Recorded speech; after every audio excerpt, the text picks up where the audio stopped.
จังหวัดเชียงใหม่นะครับมีแรงงานข้ามชาติอาศัยอยู่เป็นจำนวนมากนะครับและแม้ว่าพวกเขาจะไม่มีสิทธิ์เลือกตั้งก็ตามแต่ก็มีความหวังกับรัฐบาลชุดใหม่นะครับที่จะเข้ามาแก้ไขปัญหาของแรงงานข้ามชาติที่ถูกละเมิดมาโดยตลอดติดตามรายงานจากนักข่าวพลเมืองจังหวัดเชียงใหม่ครับ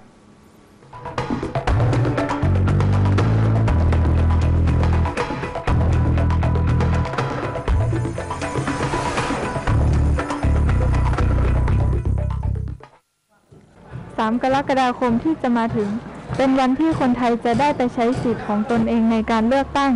เลือกพรรคที่คิดว่าจะสามารถพัฒนาประเทศไทยได้ดีที่สุดแต่สำหรับกลุ่มแรงงานข้ามชาติที่อพยพมาจากประเทศเพื่อนบ้านมาทำงานอยู่ในประเทศไทยและไม่มีสิทธิ์เลือกตั้งได้แต่เฝ้ามองดูว่า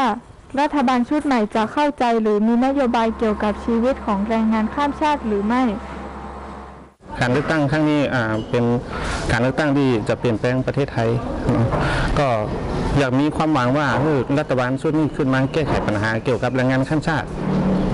คือเป็นระบบระเบียบมันต้องมีการ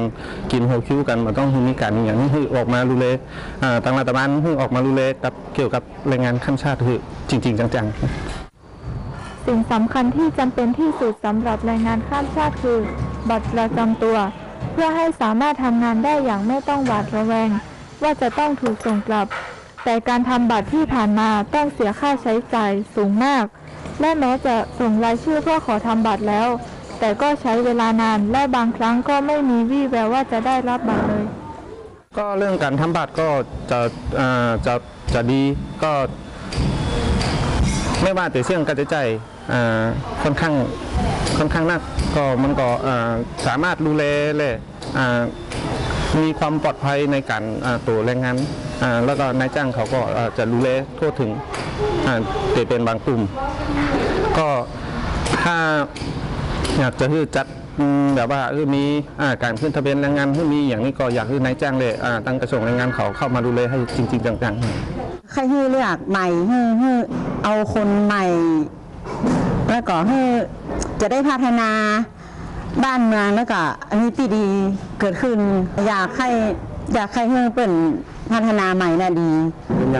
ไม่อยากให้ของมันแปลงอยากให้ของมันอยู่อย่างเก่าปกติอย่างเก่าไอ้สิ่งที่มันแปลงขึ้นมามันขึ้นมานี่ไม่ใช่หัวก่าแต่ทุกคนทุกนี่อยากจะได้ของถูกๆแต่แบบที่ว่านี่แต่แบบอยากให้มันเศรษฐกิจมันอันนี้ขึ้นช่วงเวลานี้ไม่ว่าจะเป็นคนไทยหรือแรงงานข้ามชาติทุกคนต่างกำลังเฝ้ารอดูผลว่าใครจะได้เป็นตัวแทนเข้าไปทำงานในรัฐบาลด้วยความหวังที่คงไม่แตกต่างกันคืออยากให้รัฐบาลได้ใส่ใจในความเดือดร้อนของประชาชนและแก้ไขสถานการณ์การเมืองและเศรษฐกิจให้ดีขึ้นอย่างแท้จริงนักข่าวพลเมืองชาญยุทธพาวเวอร์จังหวัดเชียงใหม่รายงาน